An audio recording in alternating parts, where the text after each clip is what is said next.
Hello दोस्तों, आपका स्वागत है आपका अपना यूट्यूब परिवार BS एजुकेशन प्लस। और मैं हूं श्रवण कुमार चौधरी। और आज हम लेके आए हैं बहुत ही अंग्रेजी अनुवाद करने का बहुत महत्वपूर्ण मशक़े हैं ये, जो हम लोग पढ़ते हैं इसको सब्जेक्ट के रूप में, सब्जेक्ट के रूप में। और बिना सब्जेक्ट का अंग्रेजी में अनुवाद कर पाना मुश्किल ही नहीं, असंभव ही है। तो आइए हम जरा सा समझ लेंगे। बहुत सारे बच्चे मेरे पास हैं जिन्हें सब्जेक्ट को समझने में बहुत सारी कठिनाइयाँ होती है, कब किसका इंग्लिश क्या होगा। और जब तक किसी बच्चे को सब्जेक्ट समझ में ना आ जाए तो वह किसी भी अंग्रेजी का अनुवाद कर पाना उसके लिए बहुत ही मुश्किल होगा। तो आइए हम लोग आज सीखेंगे सब्जेक्ट क्या होता है, इसका काम क्या होता है। तो देखिए, जब भी मेरे प्यारे दोस्तों हमको जब अंग्रेजी में अनुवाद करना हो, यानी ट्रांसलेट इनटू इंग्लिश करना हो, तो सबसे पहले हमें यह तीन चीज़ों को देखना पड़ता है। यह जो हमारा एस है यह कहलाता है सब्जेक्ट, और ये प्लस जो है प्लस इसके साथ क्या हो जाता है, भी से वर्ब, और ओ से होता है ऑब्जेक्ट। यानी किसी भी साधारण वाक्य में सिंपल से सेंटेंस को जब हम लोग अंग्रेजी में अनुवाद करेंगे तो हमें तीन चीज की आवश्यकता होती है, सब्जेक्ट प्लस वर्ब और ऑब्जेक्ट। यानी अब सब्जेक्ट क्या होता है जरा इसको देख लेते हैं। सब्जेक्ट क्या करता है, हम लिखे हैं सब्जेक्ट, और इसका हिंदी जो होता है मेरे दोस्तों कर्ता होता है। अब जरा कर्ता पर भी गौर कर लेंगे। कर्ता क्या होता है, तो कर्ता हम लोग उसे ही कहेंगे जो कुछ ना कुछ करता हो। जब कोई व्यक्ति कोई अभी काम करता हो या किसी व्यक्ति के द्वारा कोई कार्य संपन्न होता है तो उसमें जो व्यक्ति होता है वही कहलाता है कर्ता। जैसे अभी हम अपना काम कर रहे हैं, क्या बच्चों को पढ़ा रहे हैं, तो पढ़ाने का काम जैसे मैं कर रहा हूँ तो मैं इसमें आ जाएगा कर्ता। और वर्ब क्या होता है, जो क्रिया करते हैं, क्रिया जो होता है वह वर्ब होता है, और क्रिया का फल जिस पर पड़ता है वह आपका ऑब्जेक्ट होता है। यानी यह जो क्रिया का फल जब पड़ता है तो वह आपका क्या होता है, ऑब्जेक्ट। तो ये तीन चीजें हमें बहुत ही गौर से देखना होगा। तो सबसे बड़ी समस्या क्या होती है, यह सब्जेक्ट जो होता है, तो बहुत सारे बच्चे ऐसे हैं जिनको सब्जेक्ट के बारे में फुल्ली पता नहीं होता, कॉन्सेप्ट उसका क्लियर नहीं होता, जो कहीं कहीं मिस कर देते हैं। जैसे कभी कभी क्या देखते हैं हम लोग सब्जेक्ट में कि कभी आपका ही मीन्स भी वह हो जाता है, ही मीन्स भी वह हो जाता है, और कभी कभी हम लोग क्या देखते हैं मेरे प्यारे दोस्तों, सी मीन्स भी वह हो जाता है। तो इस जगह बच्चों के साथ कंफ्यूजन हो जाती है। और कभी कभी क्या देखते हैं,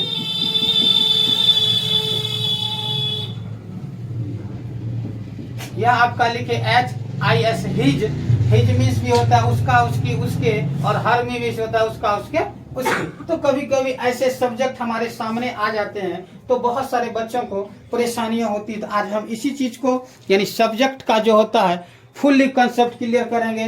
कब हमें किसके साथ ही लगाना है, कब सी लगाना है, कब द लगाना है, कब दोज लगाना है, कब क्या करना है, ये सारी चीजें आज के वीडियो में हम आप लोगों को सिखाएंगे। और यकीन मानिए, यदि आप लोग हमारे बातों से संतुष्ट होंगे और सीख जाएंगे तो कभी भी आपको किसी भी क्लास लेवल का हो, अदर कॉम्पिटिटिव कोई भी एग्जाम हो, उसमें कभी भी आपको सब्जेक्ट के लेकर के कोई परेशानी नहीं होगी। तो आइए सबसे पहले हम लोग सीखेंगे सब्जेक्ट। तो सब्जेक्ट अभी हम क्या बोले थे मेरे दोस्तों, कि जब कोई कार्य को करता है, जैसे हम लोग अंग्रेजी अनुवाद करेंगे तो पहले हिंदी में वाक्य चाहिए हमें। राम सुंदर है, तो चर्चा किसके बारे में हो रहा है, राम के बारे में। तो यहाँ कर्ता का जो काम करता है कौन करता है, राम करता है। और कोई अगर उदाहरण लेते हैं तो जिसमें जिस व्यक्ति के बारे में कुछ बोला जाए, जिसके बारे में कुछ कहा जाए, जिसके बारे में हम लोग सुनते हैं, तो जो व्यक्ति होता है या जो शब्द होते हैं वह आपका क्या कहलाता है, सब्जेक्ट कहलाता है, यानी कर्ता कहलाता है। तो हमारे पास बहुत मेहनत करने के बाद मैंने कुछ सब्जेक्ट को एकत्रित किया है जो आपके सामने अभी ला रहा हूं। और इस तरह से बहुत मेहनत करने के पश्चात हमने सारे सब्जेक्ट को एक जगह एकत्रित किया, जो आपके अंग्रेजी अनुवाद करने में बहुत ही आसान और सुलभ होगा। तो आइए देखते हैं हम क्या कितने मेहनत से किस किस को कहां से कहां लाए, और किस किस का अर्थ क्या होता है, कहां कौन से सब्जेक्ट का हम लोगों को प्रयोग करना है। यदि आप हमारे वीडियो से संतुष्ट हो तो हमारे वीडियो को भी लाइक और शेयर करें, साथ में सब्सक्राइब भी करें। आप हमारे यूट्यूब चैनल BS एजुकेशन में नए हैं तो आइए हम अब चलते हैं मुद्दे की बात पर। हमको आज सिर्फ क्लियर कॉन्सेप्ट में समझना है कि सब्जेक्ट क्या होता है और कितने होते हैं। तो सब्जेक्ट हम लोग समझ चुके हैं कि जो कर्ता होता है, कर्ता यानी जिसके द्वारा जो कार्य होता है या खुद से कोई करता है, तो जो जिस वाक्य में जो करने वाला होता है, जिसके बारे में कुछ कहा जाता है, वह सभी क्या होते हैं, कर्ता होते हैं। तो कर्ता जो कुछ होते हैं निम्नलिखित इस प्रकार है, जो अभी हम लोग उसको जानेंगे मेरे प्यारे। तो हम क्या करते हैं, एक बारी बारी से सारे सब्जेक्ट को लिखते हैं जो आपको अंग्रेजी अनुवाद करने में ग्रामर जो होता है किसी भी क्लास, किसी भी हायर क्वालिटी लो क्वालिटी का नहीं, तो ग्रामर सबके लिए सुनिश्चित होता है और सबको पढ़ना अनिवार्य होता है। आइए हम यह जो सब्जेक्ट लिखेंगे, किसी क्लास से मतलब नहीं है, पढ़ना सबको जरूरी है, अंग्रेजी में अनुवाद सबको करना है, स्पोकन सबको बोलना है, तो सब्जेक्ट सबके लिए बहुत ही जरूरी है। तो आइए सबसे पहला मेरा सब्जेक्ट क्या होगा जरा देखिएगा मेरे प्यारे दोस्तों। नंबर 1 है आपका ही। यह देखिएगा, बड़ा काम की बात है, गौर से मेरी बात को देखिएगा और वीडियो को अंत तक देखते रहिएगा, तब आपको समझ में आएगा कि सब्जेक्ट की कहानी क्या होती है। देखिए यह है आपका ही। तो ही हम लोग पढ़े हैं, जानते तो हर कोई है, थोड़ा सा हम उसको तीखा करते हैं यानी ताजा कर देते हैं, जो आपको और किसी तरह की परेशानियां नहीं हो। ही मीन्स होता है मेरे प्यारे दोस्तों वह जो होता है। तो कभी कभी हम लोग वह जो होता है सिर्फ लड़कों के साथ ही नहीं होता, लड़कियों को वह कभी कभी स्त्री के साथ भी होता है। और जरा सा गौर कीजिएगा, एक चीज और हम लिख रहे, देखिएगा आपका नेक्स्ट क्या है, सी। ये क्या है आपका सी। अब देखिएगा मेरे प्यारे दोस्तों, यही बच्चों के साथ कंफ्यूजन क्या होती है। सी मीन्स भी होता है वह। अब बताइए तो कहाँ कौन सा उपयोग किया जाएगा। तो मेरे दोस्तों आपको घबराने की जरूरत नहीं है। गम किस बात की, जब आपके साथ हम हैं तो गम किस बात की। तो आइए हम लोग इस जगह दो ही सब्जेक्ट में पहले क्लियर करते हैं कि यह जो दोनों चीज का ही और सी का मतलब वह हुआ, तो कहाँ हम लोग किसका प्रयोग करेंगे। तो मेरे प्यारे दोस्तों यह जो HE ही होता है, ही मीन्स क्या होता है, जरा सा गौर कीजिएगा मेरे प्यारे दोस्तों, गौर क्या कीजिएगा, देखिएगा यह जो ही है वह आपका हो जाएगा किसके लिए, पुरुष जाति के लिए। किसके लिए, पुरुष जाति के लिए। तो आइए हम लोग इस ही का जब प्रयोग करेंगे, वह इंग्लिश लिखा हुआ रहेगा, तो वहां हम लोग करेंगे जहां पुरुष का बोध होगा। किसका बोध होगा, पुरुष। इसीलिए हम लोग लिखते हैं मेरे प्यारे दोस्तों पुरुष जाति के लिए। किसके लिए, पुरुष जाति के लिए। अब जरा सा गौर कीजिएगा, नीचे हम लोग आते हैं, यह भी आपका था सी। क्या था, सी। यह सी जो था आपका मेरे प्यारे दोस्तों, सी का जब हम लोग प्रयोग करते हैं, सी मीन्स भी होता है वह। क्या होता है, वह मेरे प्यारे दोस्तों।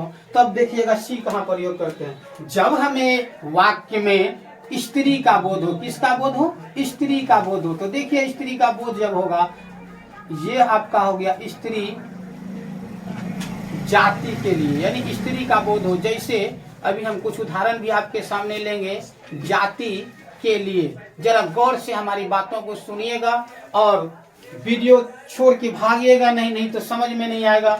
और वीडियो के अंत में कुछ मजेदार बात आप लोगों के सामने मैं पेश करूंगा, जो आपके लिए बहुत ही लाभदायक होगा। तो मेरे प्यारे दोस्तों वीडियो को बीच में छोड़ना नहीं है, और हमारे वीडियो से आपको बहुत कम समय में बहुत कुछ अच्छी जानकारियां आपको अंग्रेजी अनुवाद करने के लिए हम सिखाने वाले हैं। तो आप मेरे साथ बने रहिए। तो देखिए अब ही सी की प्रॉब्लम क्या होती है, जब कहीं वाक्य में लग जाए कि वह सुंदर है, तो इसमें क्या होता है, पहले तो स्पष्ट होना चाहिए कि स्त्री है कि पुरुष है।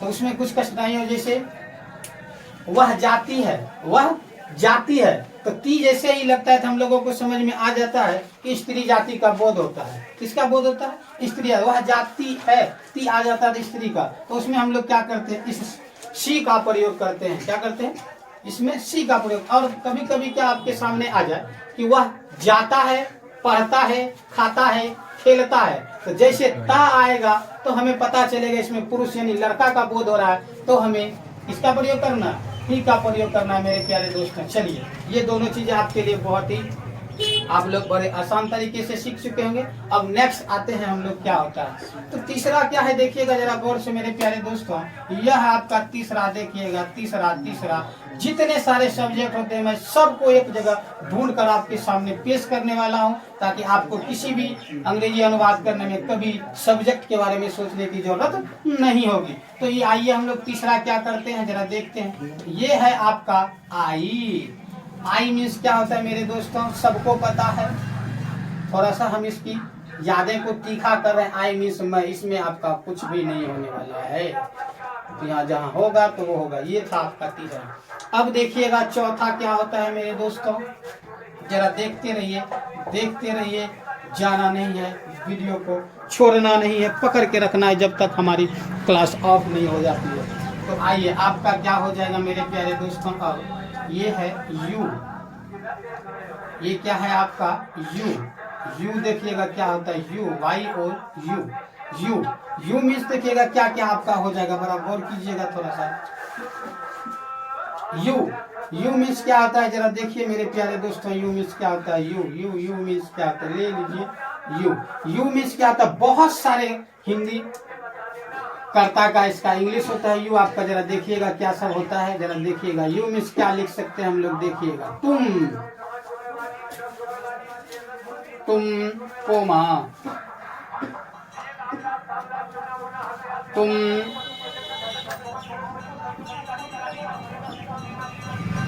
दोनों,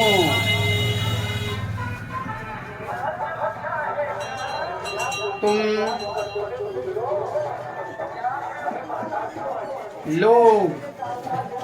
और क्या हो जाएगा मेरे दोस्तों जरा देखिएगा आप। और हो जाएगा आपका, जरा गौर कीजिएगा मेरी बातों को और समझिएगा, देखिएगा मेरे वीडियो को। तो हर एक आज कर्ता के बारे में आपका कॉन्सेप्ट ही क्लियर कर देंगे, जो कभी आप भूल नहीं पाइएगा मेरे प्यारे दोस्तों। आप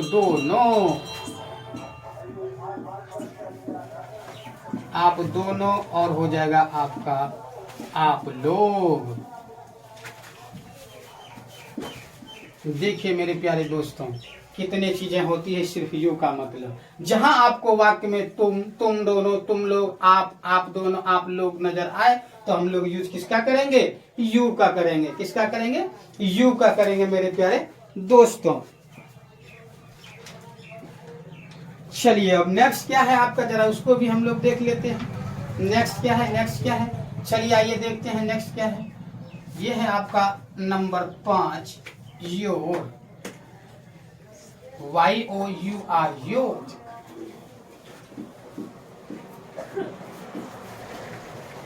योर ये है आपका योर मीन्स क्या आता है, तुम्हारा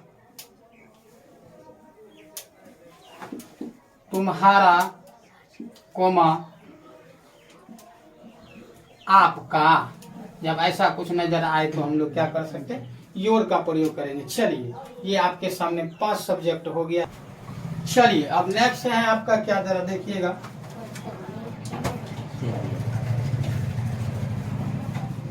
THIS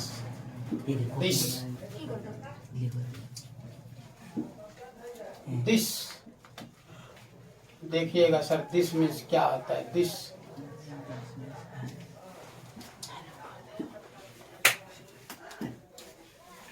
ये है आपका दिस मीन्स होता है यह। क्या होता है मेरे प्यारे दोस्तों, यह।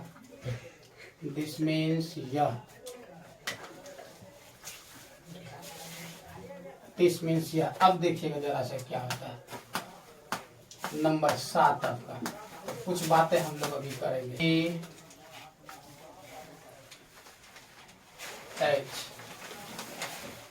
HAT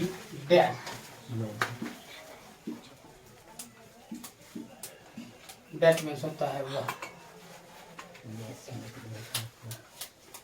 अब देखिएगा मेरे दोस्तों, यह दिस और डेट की कहानी आई।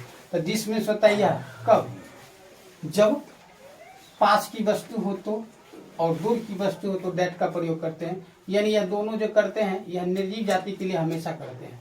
इसके लिए निर्जीव जाति के लिए हमेशा होता है, डेट मीन्स वह, इसके लिए निर्जीव जाति के लिए। किसी वस्तु का बोध कराना हो तब हम लोग दैट का प्रयोग करते हैं। निर्जीव जाति के लिए जरा देखिएगा मेरे दोस्तों, निर्जीव जाति के लिए जिसमें क्या होता है।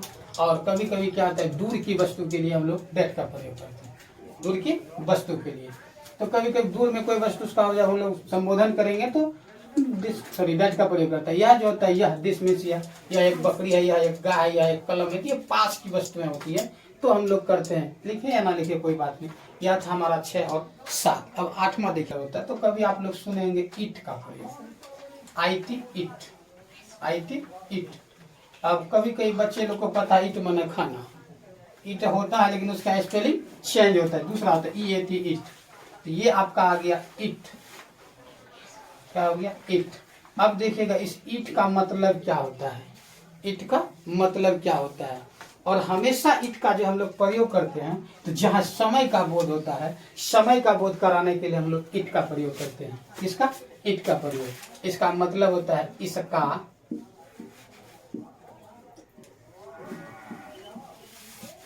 इसकी, इसके, इसको, ये सारे चीजों के साथ हम लोग क्या करते हैं, इट का प्रयोग करते हैं। जैसे कभी कभी हम लोग पढ़े थे इट हैज 4 legs। जब निबंध ऐसे लिखते हैं दकाव पर हम लोग उसमें पढ़ते हैं इट इज 4 legs, यानी इसके 4 पैर होते हैं। तो इसका जब प्रयोग होगा तो उसमें हम इट का प्रयोग करते हैं। और अक्सर जब समय का बोध कराना हो, किसका बोध कराना हो, समय का बोध। जरा देखिएगा इसको और मेरी बातों को ध्यान दीजिएगा। समय का बोध कराना हो, क्या कराना हो, समय का बोध हो, समय का बोध हो, समय का बोध हो, क्या हो, बोध हो, समय नजर आए तो हम लोग इट का प्रयोग करते हैं। इसका प्रयोग करते हैं इट का। चलिए ये तक हम लोग यहाँ तक समझ चुके हैं। अब क्या आता है जरा सा देखिएगा हमारे सामने, नंबर 9। ये है आपका the, THEY,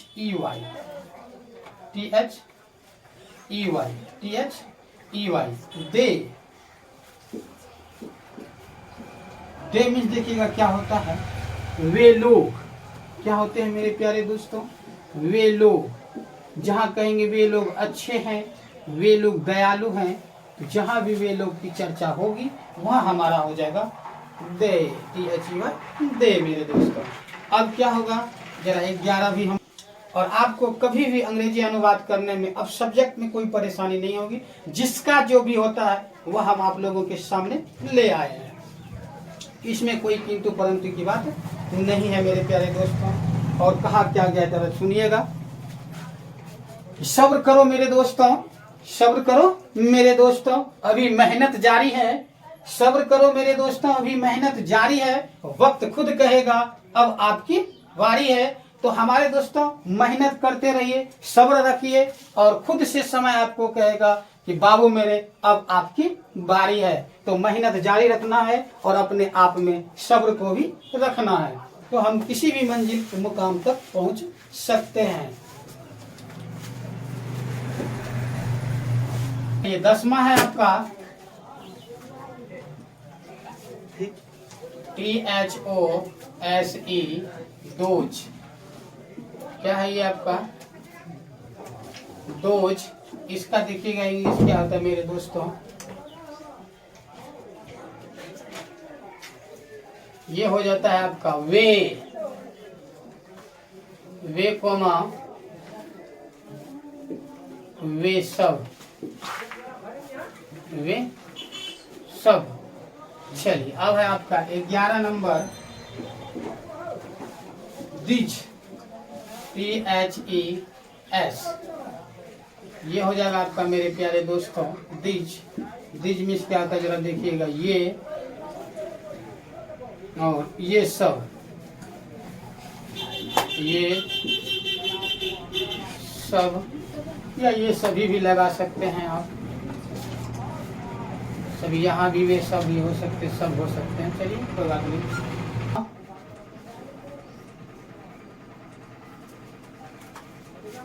we W E we, we क्या हो जाता है मेरे दोस्तों, जरा देखिएगा। वी मीन्स हो जाएगा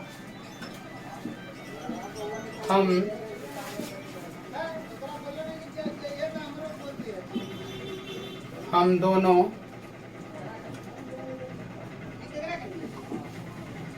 हम लोग, ये था हमारा भी। अब 13वां देखिएगा क्या हो जाएगा आपका, THEAIR, their, IR their, their, ये आपका हो जाएगा उन्हें,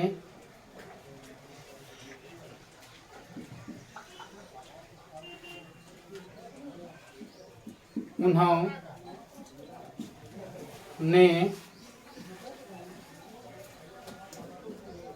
उनका,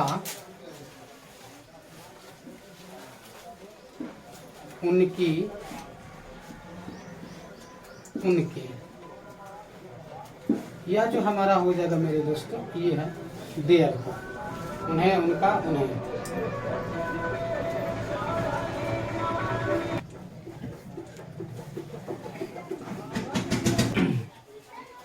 चलिए आपका, अब हम लोग कगार पर आ चुके हैं।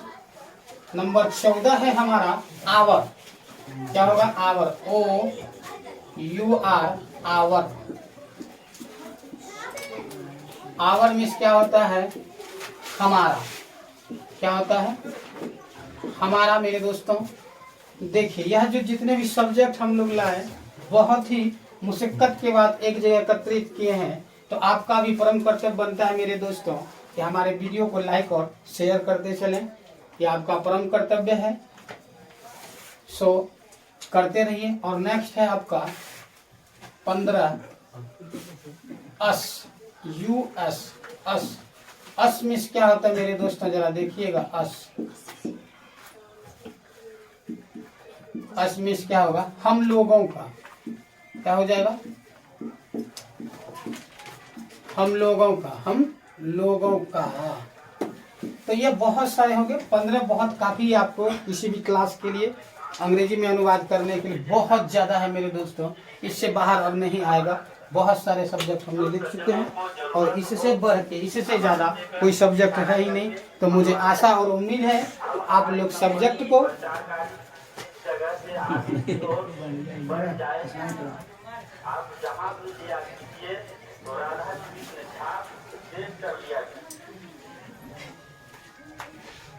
तो मुझे आशा ही नहीं बल्कि पूर्ण विश्वास है अब हमारे वीडियो से आप समझ चुके हैं कि सब्जेक्ट में आपको अब किसी प्रकार की कोई परेशानी नहीं होगी। इतने ही है मेरे दोस्तों।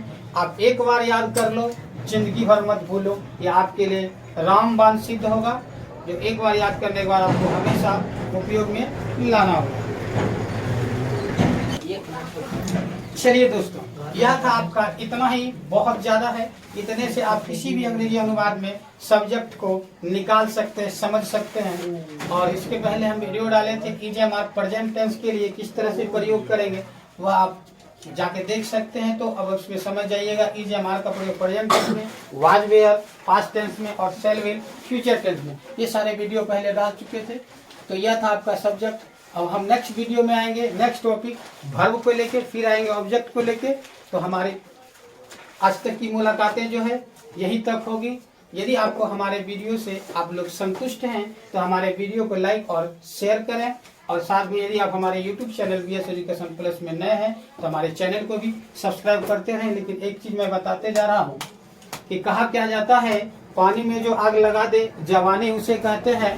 पानी में जो आग लगा दे जवानी उसे कहते हैं। और हजारों की भीड़ में जो सिलेक्शन को चुरा ले निशानी उसे कहते हैं, निशानी उसे कहते हैं। तो आज का हमारा क्लास दोस्तों यहीं तक का है। फिर मिलेंगे नेक्स्ट वीडियो के साथ। तो बने रहिए हमारे चैनल पर। Thank you.